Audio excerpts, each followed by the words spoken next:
I'm Randy Robison. This is Life Today TV. I have Senator Rick Santorum with me. How are you doing, Senator? I'm doing great, Randy. Thanks for coming up here and doing this, the web thing. It's nice to be here. There's a few people on the internet, so somebody might watch this. I heard that. It's true. It's like a new thing, right? Yeah. It's around to stay, I think. What are you doing now?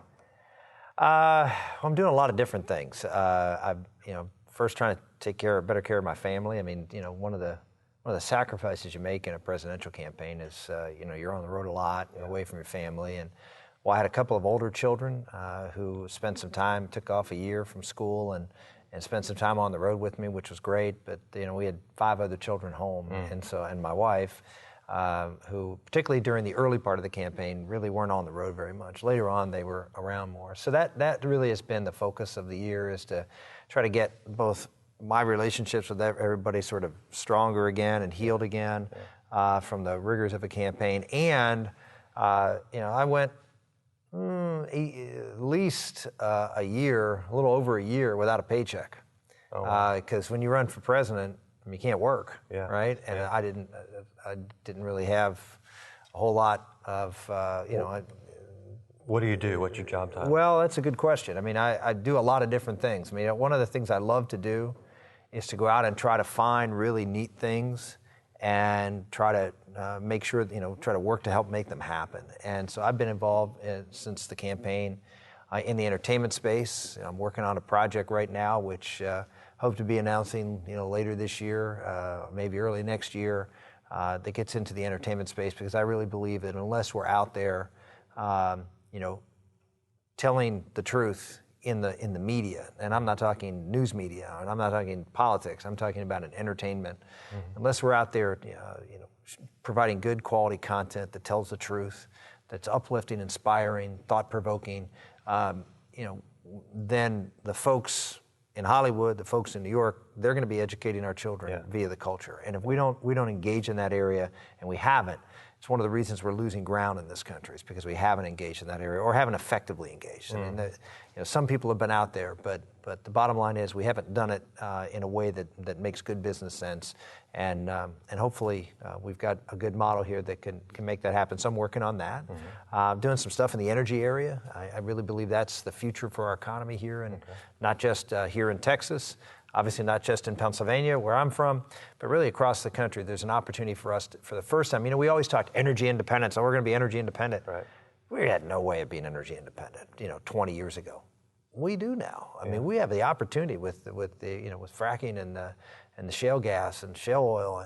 I mean, we have an opportunity to really be self-reliant, and that has a multitude of benefits, both from the standpoint of the economy, national security. Absolutely. I mean, this is a huge potential, and so I wanted to be part of that. So I'm engaged in that. You've been up in North Dakota some? I have been in North Dakota. I've been in North Dakota. I've been in Pennsylvania. I've been in Ohio. I've been in Oklahoma. I've been here. I mean, I'm all over the place. That's the cool thing. I mean, it really is spreading on. Arkansas is in Arkansas. I mean, you don't think Arkansas? Oh yeah. I mean, they have wells in Arkansas. They've it's almost, what state don't they have wells? I mean, they don't have too many in Florida. I mean, but they have offshore. So I mean, Louisiana offshore. So even where places they don't have them onshore, they have a lot offshore. So there's real opportunity there, and so that's another area that I've taken some interest in. And I mean, there's a few other areas again, that looking for. My test is, I want to do well for myself and my family. I want to make sure I'm a good provider, because I've got 3 kids going into college, and 3 more on the way, and so that's a pretty heavy load that you want to lift, and you want to help your kids get through that ridiculous expense. And at the same time, I want to do good. I mean, I just don't want to really focus my energy on something that isn't going to be anything more than just enriching me for some reason. Doing something that has an impact on society, has an impact at a time when I think our country's in big trouble. And I go out and I give a lot of speeches. That's probably I do as much as anything is do a lot of speaking around the country, and I'll continue to do that. But we have to, at least not just me, but I think we, if we want to make sure that this country is a country that is going to be based in the same values that founded this country and made this country the greatest country in the history of the world, which is, biblical values, God-given rights, strong moral fiber for our country, strong families, those things that, free markets, those things that really made America unique in the world. if we want those to stay for the next generation, we got a lot of work to do. Yeah. And we can't just say, well, I'll cast a vote for the right guy, or I'll even write a check, or even make a few phone calls. We got to live it. We got to live it in our businesses, in our churches, in our families, in our schools. It has to be part of every aspect of your life. And when we don't do that, then this great experiment in God-given ordered liberty is going to slip away from us, and we may very well be the generation that let it happen. Mm-hmm. Well, it's great that you're involved in so many good things. I hear rumors that you're involved in something maybe a little less important, but enjoyable and as American as baseball. Apple pie, Chevrolet, all that kind of good stuff. Yeah, baseball. I'm a big baseball fan, and have been since I was a little kid. Played baseball. Who's your team? Well, I mean, I'm almost embarrassed to say it here, but I'm a Pirate fan. They still have a team? Yeah, they do. Well, are they playing in the major leagues still? You know what? They have had 19 straight losing seasons. That is an all-time record. You're a true fan. 19 straight losing seasons, and the last few years they were in first place in the division in August, and still ended up with a losing season. That tells you. I mean, it's just I know that the Cubs are epic when it comes to losers, and I get that, and I still respect Cub fans for that. But we have gone through a horrible time. But I have one of my sidelights and pastimes that I actually picked up when I came to the United States Senate, because one of the guys who worked on my staff played in fantasy baseball. Nice. And so I always thought I could be a general manager, or maybe Well, we all do it. Yeah, I mean, this is easy, right? Yeah. General manager, come on, coach. I mean, manager. I mean, that's easy stuff, right? So yeah, I could do this. So they said, well, here's an opportunity to do it, and so I've been playing fantasy baseball since 1995. Keeper league? Keeper league. Who are your big guys? Yeah. Well, in a keeper league for us, because we do it by drafts, we don't do bids. We do a draft order. Right. So you want to keep guys late in the draft. So they may not be the greatest stars, but they're good players. Now here's the other thing: we're an American-only league. So I only play our team. We have 13 teams in the American League, which, as you know, is a very deep. Because you have 13 teams, you only have 14 or 15 teams to choose from in the American League. So it's a very deep league, and so our keepers are not necessarily the superstars, but just sort of good, solid players. And I'm trying to think if we have any Rangers. I don't have any Rangers on my team this year that I'm keeping. We don't have as many Rangers this year as we did before. No, you guys are a little thinner this year. Yeah, I've got some good. I was lucky. I had several good young Oakland A's pitchers.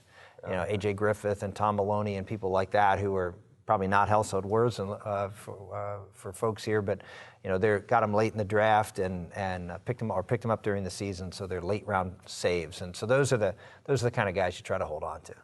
Nice. Can I ask if you're running in 2016? You can ask. Yeah, go ahead. Are you running in 2016? No, I haven't made a final decision for that, but no, it's something that when people say you're running, I always say I'm walking, and it's seriously. It's whatever God has in mind, and I would have never thought 4 years ago that I would have gotten into a presidential race. I mean, the last time I ran for office, I lost by 18 points. You don't. The next logical thing is, you run for president of the United States. So you just go out there and you try to follow what God is calling on your heart to do, and just sort of wait and see, and right. Back in 4 years from now, when we started sort of on this journey, I mean, I just didn't see anybody out there that I felt comfortable could, number one, defeat Barack Obama, number two, stand for the principles that I thought were important in this election and for the country. And so we'll just wait and see how that turns out. Yeah, there's a lot of us who would have taken any of you guys in the field over what we got now. So yeah, well, that's true. I mean, it's very sad that we weren't able to run a more successful effort or make the campaign about something more than the 1% versus the 99%. It was a pretty small election in terms. It's big consequences, big impact to the country, but it turned out to be a very small election. In my crowd, the evangelicals didn't turn out. Yeah, well, I mean, I have the feeling that the other side has figured it out. The other side has figured it out is you got to nominate people who excite your base. We have this country is very divided. Unfortunately, it is. It's along ideological grounds in many respects, and we have taken, we have the lion's share of this country. The plurality of this country is conservative, almost 2-to-1 over liberals. Yet our party consistently apologizes for conservatism, and it's sort of ridiculous. I mean, I could understand if you were the Democratic Party and a very small percentage of the country was liberal, so you'd have a big schism in your party, but they don't. Even though liberals don't make up most of the party, they don't have a schism. We have conservatives make up the vast majority of our party, and the tail that wags the dog because they get support from the media to continue to divide. So I think we have to just stand up for our values and principles, and I'm certainly going to do that over the next 3 years, and we'll see where it takes us. Good for you. I'm just waiting for the rest of America to wise up and start making some good picks, because it's been like a reality show popularity contest lately. And it's I always say that what happens in Washington D.C. is a reflection of what's going on in the country. And if you don't like what you're seeing in Washington D.C., then you better look in the mirror, because a lot of that's going on around America. Yeah, no doubt. I appreciate your time. Wish you well. Thank you. I'd be thrilled if someday we could call you. Oh, I thought you were going to say you'd thrilled if I won the Fantasy Baseball League this year. And that too. Oh, okay. Yeah, Mr. Commissioner, Mr. President. Yeah, okay. Either way, it's all good. Thanks again. Thank you, Randy.